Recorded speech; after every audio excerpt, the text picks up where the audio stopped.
Bon, et bien voilà, je vais vous présenter un exercice de Pathing de jungle qui va être pertinent autant pour les junglers que pour les non-initiés qui vont être des joueurs d'autres rôles, parce que on va pas être dans le détail à proprement parler. Là, le clear du jungle, comment optimiser les dégâts, comment tu vas euh, faire en sorte de prendre ton spacing, on appelle ça du kiting, faire en sorte de kite pour jouer tes camps de manière optimale, c'est pas ce qui nous intéresse. Nous, on veut progresser sur deux choses. Déjà, notre prise d'information sur les lanes et notre prise de décision.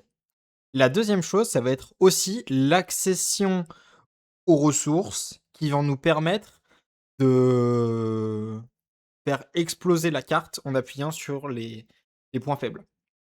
Pour ça, on va se baser sur quelque chose qui va être les summoners et les CD d'Ultimate. Dans quel cas est-ce qu'on peut ranger ces choses-là? On va les ranger dans les statistiques. Parce que on peut les ranger dans la même case que les items qu'on obtient via les golds, parce que plus on a d'items, plus on a des statistiques qui vont nous permettre d'être plus fort que l'adversaire. Plus on a d'XP, plus on est plus fort que l'adversaire. Meilleures sont nos runes, mieux notre champion va être designé pour battre l'adversaire. On va avoir les buffs d'objectifs neutres également, c'est-à-dire Blue, Red, Dragon, Baron Nashor, etc. Et qu'est-ce qu'on va avoir en dernier? Donc, on a les items, l'XP, les buffs, les runes, les summoners, les CD. J'ai tout dit. Euh, pour moi, là, c'est vraiment ce qui prime dans le fait d'être plus fort que ton adversaire. Parce que en dessous, on a la stratégie, qui est le plan d'action sur le long terme, dont on va parler également. On a la tactique, qui est le plan d'action sur le court terme, dont on pourra peut-être faire des parenthèses, mais qui nous intéresse moins dans cet exercice-là. Et en dernier, on a l'exécution, les mécaniques. La stratégie passe du coup par déjà la compréhension de notre draft et des enjeux qu'on va avoir sur les prochaines minutes. On va voir tout de suite. Déjà, regardons la priorité top. La priorité top, elle est assez évidente. Je pense que Jax en very early est pas forcément très très fort comparé à un Xin qui en plus joue Ignite. Néanmoins, ça peut être cheeky si jamais le Jax trade de l'Ignite revient avec la TP et prend un avantage. Mais dans les faits, c'est ce qui importe. On a deux junglers qui ont un passing qui est très rapide. On a Akshan contre Gwen. Évidemment, Akshan prend la priorité. C'est un range, basiquement, et puis aussi Ignite. Et au bot, bah, je pense que c'est assez clair. Hein, c'est-à-dire que sur les premières waves, dégâts AOE, AP, max range, même s'il y a une Zyra, je pense qu'ils vont être vraiment, vraiment relous. Donc, priorité sur les trois lanes. Donc, en fait, c'est une game qui est parfaite pour Agurine. Si on gank un Jax, est-ce que ça le met vraiment derrière? Je sais pas, j'aurais pas forcément envie de parier sur le Xinzhao là dans l'immédiat. Un Jax, ça peut toujours devenir très fort plus tard. Là où par contre l'Aziris, si on peut ralentir sa progression, de faire en sorte de mettre bien la bot lane pour libérer le Zilean, pour exploser encore plus la mid lane, etc., etc. Moi, c'est ce qui me semble être la meilleure chose à faire. Donc, je pense que simplement, on va pas trop se poser de questions et on va faire un passing top to bot. Donc, comme je l'ai dit, les spécificités des camps ne m'intéressent pas. C'est pas l'objectif. L'idée, ça va être vraiment de prendre de l'information sur les lanes, d'observer les barres de HP, d'observer les summoners et ces choses-là, et ensuite d'adapter le passing en conséquence. Donc, pas de summoners utilisés, d'un côté comme de l'autre. Nous, on est toujours full life. Et du coup, le Kha'Zix, si, va faire un passing bot to top.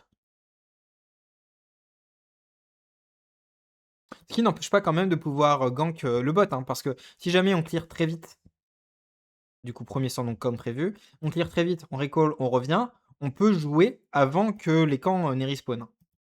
Et du coup la Gwen est toujours full sum, elle a plus de TP, donc c'est à dire que là quand même si jamais elle meurt, qu'elle est dans une situation délicate, ça va être compliqué pour elle. Au top. Donc le niveau 1 il est pour Jax, mais on n'oublie pas comme on dit il y a quand même l'Ignite, donc le passage niveau 2 il peut être un peu délicat, et on regarde là. On regarde quand même parce qu'on peut toujours faire 3 camps là, mais ça va pas être l'idée. En fait, ça va pas être l'idée parce qu'on regarde justement Agurine, et c'est pour ça que je fais cet exercice-là sur Agurine, qui pour moi est le métronome. Si on veut apprendre la jungle, il faut regarder Agurine, parce que Agurine comprend très bien justement les enjeux de la tempo, de l'accession aux ressources, et du coup, voilà, comme on dit, l'ignite, donne, flash, ignite, meurt. Donc on a déjà 2 lanes qui sont bien gagnantes. Donc on va vouloir jouer comme ça. Au bot, regarde.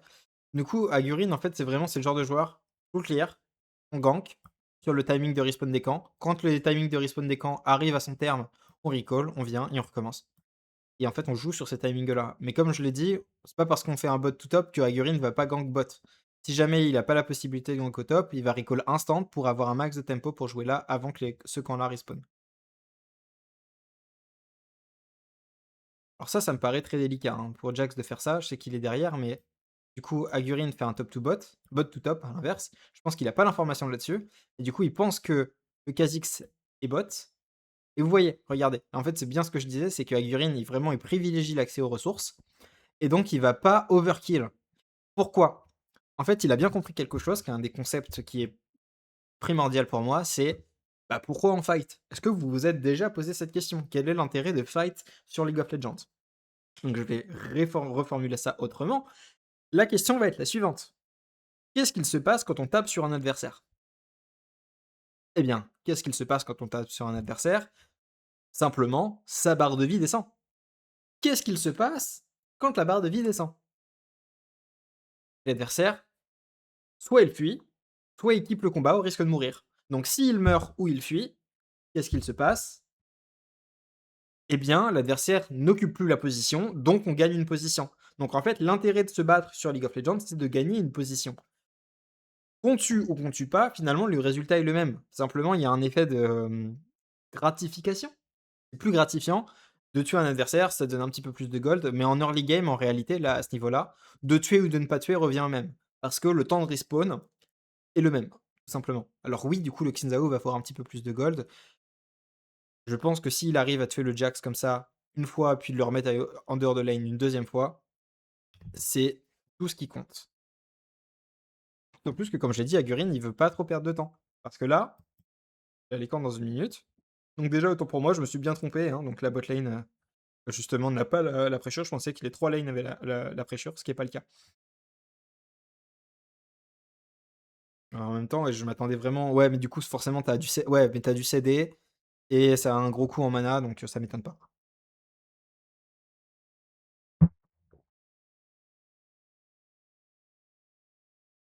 Réintroduction par le mid lane. Vous voyez, il a encore 30 secondes là. 30 secondes de play, donc il peut même gank ici. Il peut jouer le carapateur là. Il va faire d'ailleurs. Pourquoi? Il a eu l'information que l'adversaire a pris le carapateur là? Sans doute. Je l'ai raté ça. Je parlais d'autre chose.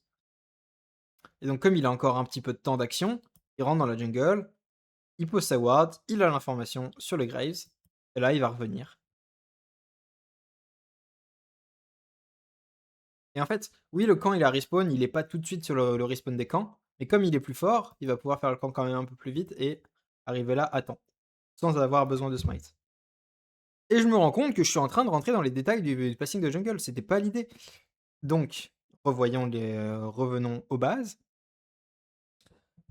Plus de flash sur la Zeri, et vu qu'on fait un passing bot to top, on va pas forcément aller là au bot, mais plus du tout de summoner sur le Jax au top. Donc ça nous intéresse. Donc là, on est vraiment toujours en train de look cette chose-là. Alors que le Xinzhao, lui, du coup, prend un bon trade, et surtout va avoir l'ignite très bientôt, a toujours son flash. Donc vraiment, ce Jax-là, c'est une cible de choix. Genre vraiment, vraiment, vraiment. Surtout si jamais il perd le 1v1. Donc le Xinzhao va pas plus loin, comme on l'a dit, parce que du coup, il prend une priorité. Et on voit que le dragon est dans 8 secondes. Donc là, les options d'Agurin vont être les suivantes. Déjà, on voit qu'il a ping ici. Donc en fait, il a 3 options. Soit il fait clear très rapidement, il joue ça, il recall, il peut jouer ça. Soit justement, il se dit, mon Xinzhao a une grosse priorité, il a flash ignite, on va invade. Surtout que du coup, je pense que ça peut aussi très vite se libérer. Niveau 6 contre niveau 5, ça peut prendre la prio et arriver très rapidement. Donc il joue là-dessus, vous voyez, et comme il est plus fort via son Xinzhao, il peut se permettre d'invade. Néanmoins, la situation, elle reste quand même un peu bizarre. C'est que l'exécution, mais la stratégie et la tactique étaient tellement supérieures que même si l'exécution, elle n'est pas forcément optimale de la part des deux côtés, ça win. Le Graves meurt. une ressource de plus de prise pour Agurine et donc c'est flash pour flash. Donc le Graves aussi n'a plus de flash, a 1 kill en moins, par contre il a un camp de plus. Il va avoir un camp d'avance. Non, je dis une bêtise? S'il prend ça, il va être à 48 aussi?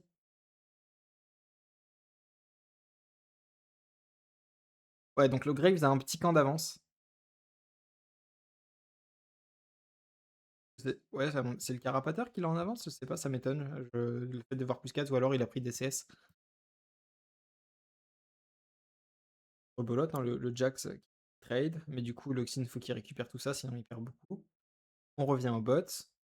Et donc là, le but, bah, ça va être de rejouer ces camps-là. Et je pense qu'Agurine, le connaissant, sur sa manière à vraiment vouloir jouer la tempo et ses ressources, ce dragon-là, il ne va même pas le regarder.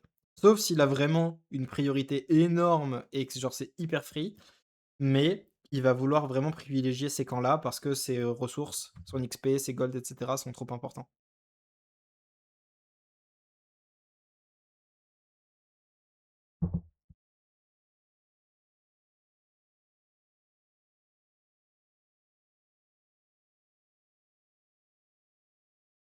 Donc Gwen, plus de Ghost, plus de R.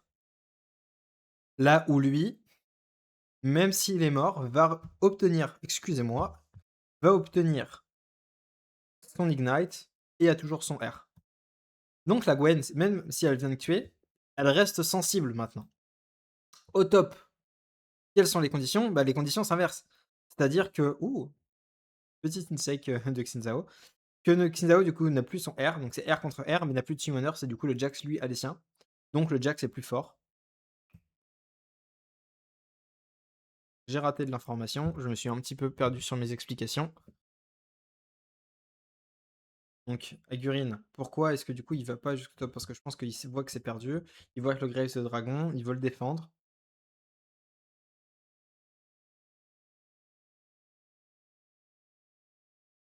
Il veut jouer justement sur le timing Air Ignite de Action. Et hop, on y va. On joue là-dessus, ils se font casser la gueule, mais il a eu le dragon, et derrière le Action va pouvoir dérouler. Tu.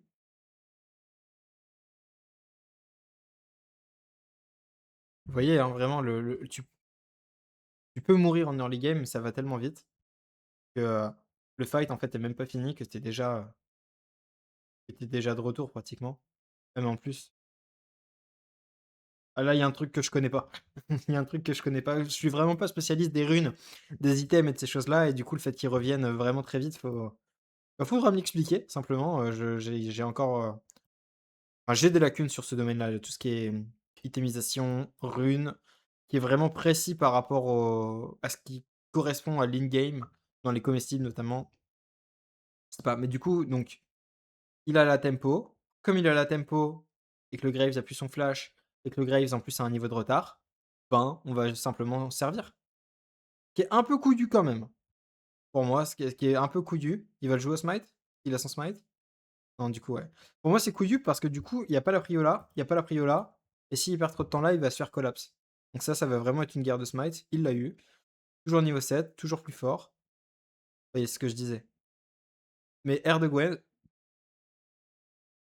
bon, bah il s'en sort parce qu'il est bon dans ses mécaniques. Donc en plus, c'est bien. Et il a pas eu le loup en fait.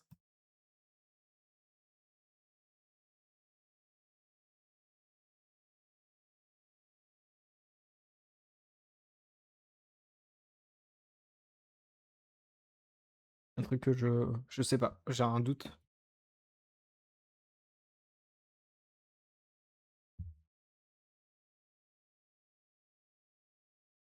Je vois pas le buff autour d'eux.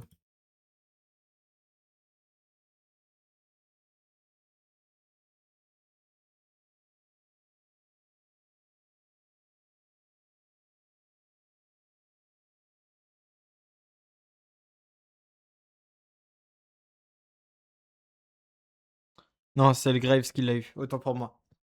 Donc Graves l'a eu. Je vais repasser un peu plus rapidement. Et du coup, il prend pas. Il perd un peu en tempo pour le coup. Ça, c'est pour ça que ça met. Non, ça m'étonne pas. Si, ça m'étonne qu'il soit resté malgré le fait qu'il avait pas la priorité. Ça tue bot. Et donc, l'idée, ça va être voilà, de jouer le plus rapidement possible et de revenir défendre ces camps-là. Et donc, il est en retard, quoi. Parce que, heureusement, il est pas mort, parce il est bon dans ses déplacements et qu'il a pu dodge les airs de Gwen, jouer sur le fog, etc. Mais c'est pas le plus optimal. Est-ce que même d'ailleurs, il adapte pas son passing? Ok.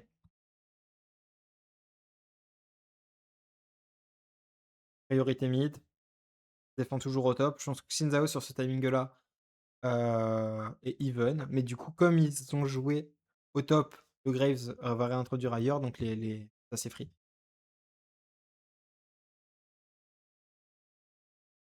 Et du coup, il va se laisser la possibilité d'inverser son passing, ou alors de rejoindre, et du coup, il va avoir un petit clear de retard. Mais si le Graves meurt,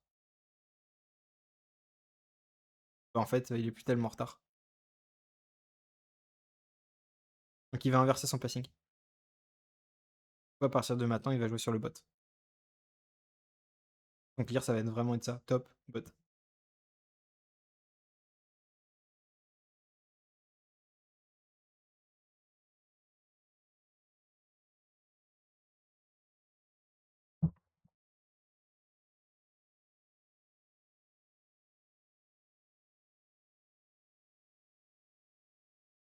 Donc ce qu'on voudrait, ce serait de réussir à... Donc flash in de Zeri.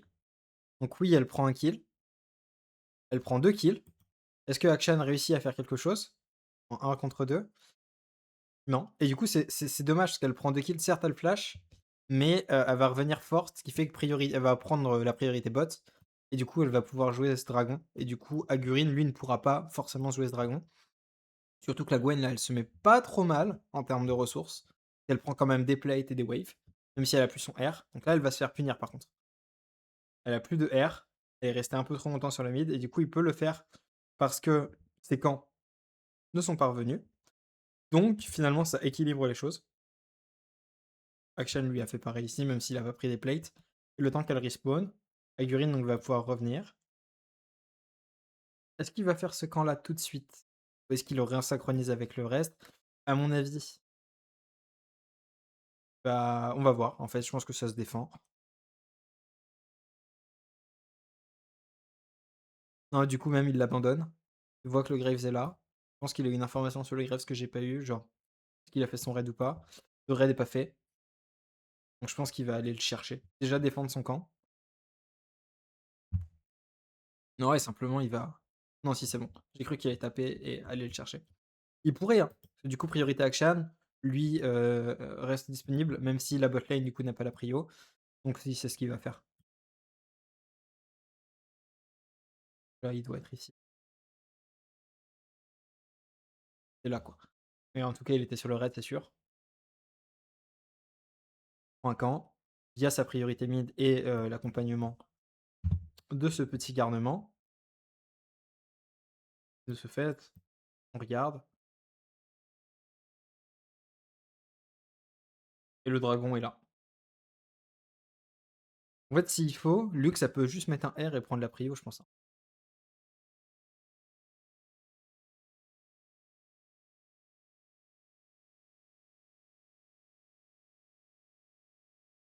Et maintenant que c'est fait, il a le choix.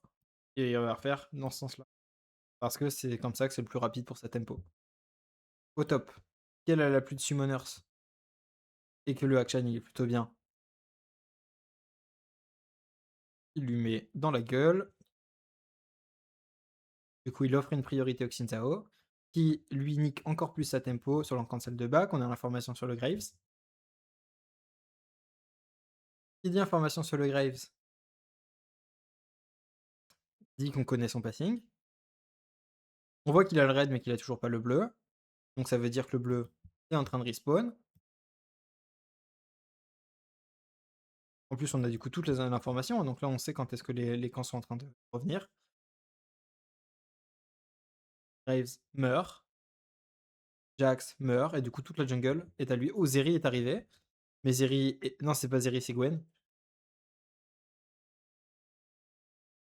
Et ça me surprenait de voir Gwen, Zeri TP venir en TP. C'est bien évidemment Gwen. C'est 3 pour 0, ce qui fait que la Gurine, bah, se serre dans la jungle et creuse l'écart économique, d'expérience et tout ce qu'il faut pour, mettre au fond justement ce Graves en 1-4. Donc là, on a aussi le timing de respawn des Corbins. On le voit, on le traque. Comme il est vu et traqué, le Akshan vient lui mettre un coup de pression. La Gurine, il regarde ça fortement, hein.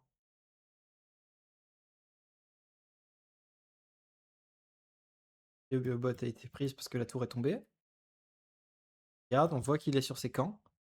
Pas de chance, c'est une ward, donc eux se déplacent. Il a été obligé de smite. Donc là, Gurine, c'est un tout droit. Le but, vu que tous les camps sont clear, on a du temps d'action. Donc on va protéger ça et surtout on va rentrer deep. Et Gwen, voilà, elle est punie. Elle a pas à être aussi loin.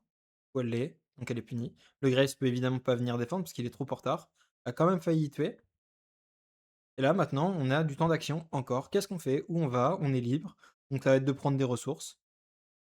On est sur un timing de temps creux là, c'est-à-dire qu'il n'y a pas d'objectif neutre à prendre.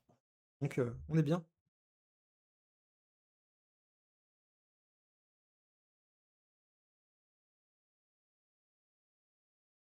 Vous comprenez l'exercice, voilà, donc on est à 15 minutes. Je pense que c'est pas forcément nécessaire d'aller plus loin. Donc, comme je l'ai bien dit au début, c'est un exercice qui peut être pertinent pour tout le monde. À partir du moment où vous voulez soit vous perfectionner en jungle, soit justement comprendre les autres rôles de League of Legends, parce que c'est toujours ce qui importe finalement pour être bon sur League of Legends, il faut comprendre l'entièreté du jeu. De ce fait, là, c'est vraiment les fondamentaux. Vraiment, Agurin, c'est ce joueur qui va être un petit peu le. Moi, je le compare à Dopa en mid, en mid. C'est-à-dire qu'il a un game style, il s'y tient, mais il le fait bien, ça fonctionne et il joue comme ça tout le temps, tout le temps, tout le temps, tout le temps, tout le temps, mais ça ne l'empêche pas d'avoir des performances de bâtard, d'être tout le temps dans le top challenger. Alors, est-ce que ça fait de lui un excellent joueur de team? Je pense pas, même pas du tout. Quand on regarde Scumond jouer, son style de jeu est très différent. Encore plus axé justement sur le fait de repérer. Je vais faire une parenthèse sur Scumond. Scumond, il va jouer comme ça, c'est-à-dire full tempo, vraiment jouer sur ses ressources tout le temps, tout le temps, tout le temps, tout le temps, à partir du moment où il n'a pas les prios sur les lanes et où sa team va être un petit peu derrière pour minimiser le retard en termes de ressources ou justement créer l'écart. Et à partir du moment où une lane devient fragile parce qu'elle a plus de summoners, plus de CD ou des choses comme ça, par contre, il va vraiment appuyer, appuyer, appuyer dessus, quitte à adapter son passing. Et justement, si jamais le jungler, lui, de son côté, n'a plus de summoners, ça va être de l'invade tout le temps, tout le temps, tout le temps, tout le temps, de jouer sur les prios sur lesquels il gagne. Et si jamais, genre, il a prio mid-bot, bah en fait, ça va être tout droit là. Et du coup, il va littéralement faire du vertical ou toujours s'adapter pour être le plus relou. Donc voici les outils pour comprendre l'exercice. Vous pouvez le faire sur 17 minutes comme on vient de le faire maintenant. Vous pouvez le faire sur 5 minutes quand vous n'avez pas beaucoup de temps. Ce qui compte, c'est de vous entraîner à prendre de l'information. Dire d'accord, donc là j'ai une priorité ici, il y a tel ou tel summoner manquant, donc je vais anticiper que le passing va être celui-ci. Parce que League of Legends, c'est un jeu qui se joue comme ça. Prise d'information, prise de décision, faire en sorte que plus ta prise d'information elle est précise et complète, plus la prise de décision va être efficiente et rapide. Et ensuite, il n'y a plus qu'à la mettre en place via l'exécution. Sur ce, je vous laisse. Je vous souhaite une bonne soirée et à bientôt.